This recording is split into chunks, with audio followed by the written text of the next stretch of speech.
ইমানের পরে তারা যদি নেক আমলগুলো করতে পারে, আর মুয়াজ্জিন যখন ফজরের আযান দেয়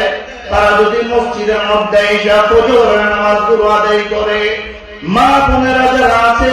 তারা যদি ঘরের মধ্যে ফজরের নামাজ আদায় করে, হাবিব জোহরের নামাজ আযান দিলে আবার যদি জোহরের নামাজের সময় মসজিদে চলে আসে, আসরের আযান দিলে আবার যদি আসরের নামাজ পড়ার জন্য মসজিদে চলে আসে, মাগরিবের আযান দিলে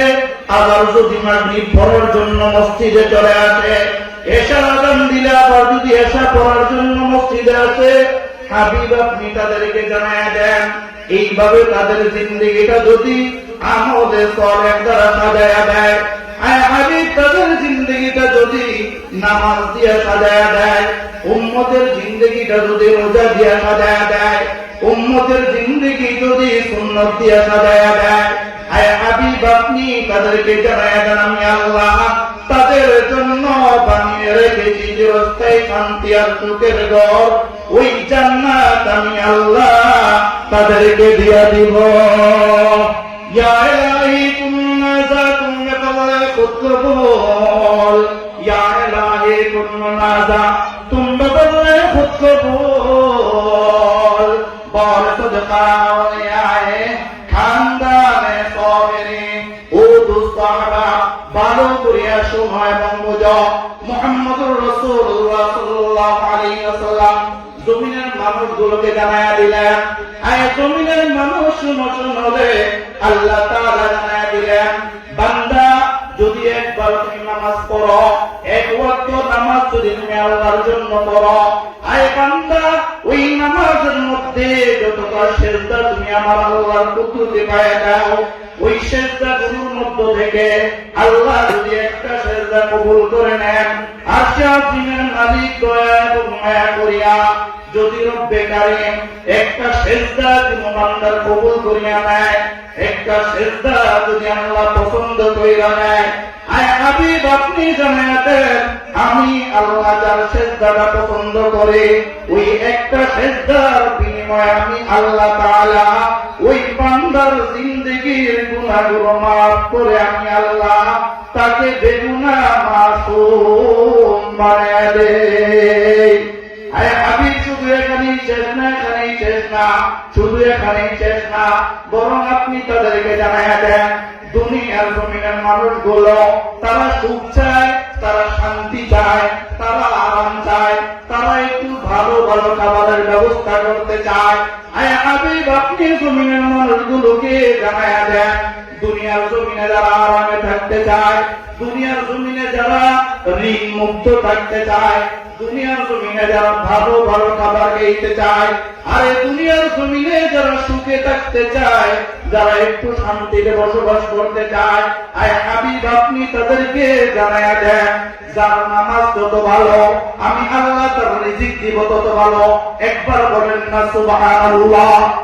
হাবিব আপনি জানায়া দেন যার রোজা যত ভালো তার রিজিক আমি আল্লাহ দিব তত ভালো। হাবিব যার ইবাদত জমিনে যত ভালো হবে আমি আরশে আজিম থেকে আল্লাহ তাআলা তার রিজিক কত ভালো ব্যবস্থা করে দিব। আরশে আজিম থেকে আল্লাহ তাআলা জানাই দিলেন রাসূল সাল্লাল্লাহু আলাইহি ওয়াসাল্লামকে দিয়া, হাবিব আপনি জমিনের মানুষগুলোকে বলেন জমিনের মানুষগুলো দুইটা জিনিস চায়, এক নাম্বার হলো দুনিয়ার শান্তি, দুই নাম্বার হলো আখিরাতের মুক্তি। আর হাবিব এই দুইটা জিনিস জমিনের মানুষের আমলের সাথে নিহিত। যার যত আমল ভালো হবে, যার যত আমল পাক্কা হবে, যার যত নামাজগুলো ভালো হবে, যাকাতের সময় হইলে যাকাতগুলো ভালো হবে, যার রমজান মাসে রোজাগুলো ভালো হবে, আর হাবিব আপনি জানায় দেন তারা জমিনে ইবাদত করবে, জমিনে আমি আল্লাহর কুদরতি পায়ে সিজদা করবে, জমিনে আমি আল্লাহকে আল্লাহ বলে ডাকবে, জমিনে আমি আল্লাহকে রাজি খুশি করার জন্য এতিমদের মাথায় হাত বুলাইবে, জমিনে আমি আল্লাহকে রাজি আর খুশি করার জন্য বিধবা মা বোনদের দিকে খেয়াল রাখবে, টাকা পয়সা দিবে, তাদের খোঁজ খবর নিবে, জমিনে আমি আল্লাহ তাআলাকে রাজি খুশি করার জন্য মাহফিলের প্যান্ডেলে এসে ওয়াজ শুনবে। তো আল্লাহ তাআলা জানায় দিলেন হাবিব আপনি তাদেরকে জানায় দেন যেই বান্দার জমিনে যত ভালো ইবাদত হবে আমি আল্লাহ তাআলা আসমান থেকে তার জন্য কত ভালো রিজিকের ব্যবস্থা করে দেব। তার মধ্যে 1 নম্বর একটা আমল হলো, বড় আমল, এটা আমরা একটু পরে মাগরিবের নামাজ পড়ব। তো মাগরিবের পরে রাসূল সাল্লাল্লাহু আলাইহি ওয়াসাল্লাম ইরশাদ করেন, মাগরিব নামাজের পরে যদি কোনো ব্যক্তি আউযু বিল্লাহিস সামিউল আলিম মিনাশ শাইতানির রাজিম এটা 3 বার পড়ে, একবার বলবেন কয়বার পড়তে হবে? বলেন আওয়াজ দিয়ে, কয়বার? 3 বার। আলহামদুলিল্লাহ। তো মাগরিবের পরে যদি কোনো ব্যক্তি 3 বার পড়ে আউযু বিল্লাহিস সামিউল আলিম মিনাশ শাইতানির রাজিম, আউযু বিল্লাহিস সামিউল আলিম মিনাশ শাইতানির রাজিম, জনাবে মুহাম্মদুর রাসূলুল্লাহ সাল্লাল্লাহু আলাইহি ওয়াসাল্লাম জানায় দিলেন, আয়ে সাহাবায়ে কেরাম শুনো শুনো রে, আল্লাহ তাআলা জানায় দিলেন, হাবিব আপনি জমিনের মানুষগুলোকে জানায় দেন, জমিনের মানুষগুলো মাগরিব নামাজ যারা আদায় করে, আরে মাগরিবের পরে যদি 3 বার পড়ে আউযু বিল্লাহিস সামিউল আলিম মিনাশ শাইতানির রাজিম,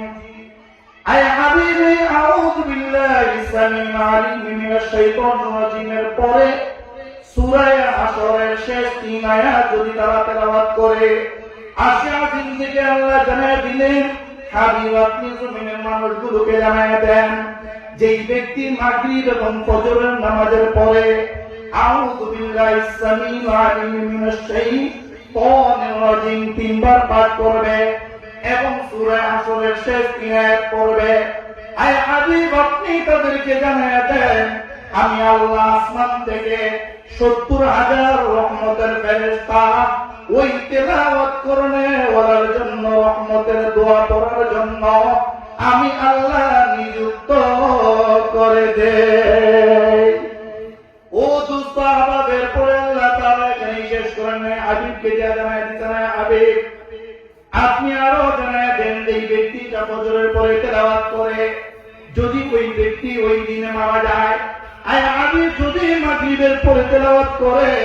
আর যদি রাত্রে ওই ব্যক্তিটা মারা যায়, হাবিব আপনি জমিনের মানুষগুলোকে জানায় দেন, ফজরের পরে যেই ব্যক্তি তেলাওয়াত করলো যদি মাগরিবের আগ পর্যন্ত ওই ব্যক্তিটা মারা যায় এবং মাগরিবের পরে তেলাওয়াত করলো যদি ফজরের আগ পর্যন্ত ওই ব্যক্তিটা মারা যায়, আয় হাবিব আপনি জানায় দেন, সূরা হাশরের শেষ 3 আয়াতের ফজিলতের কারণে, সূরা হাশরের শেষ 3 আয়াতের বরকতের কারণে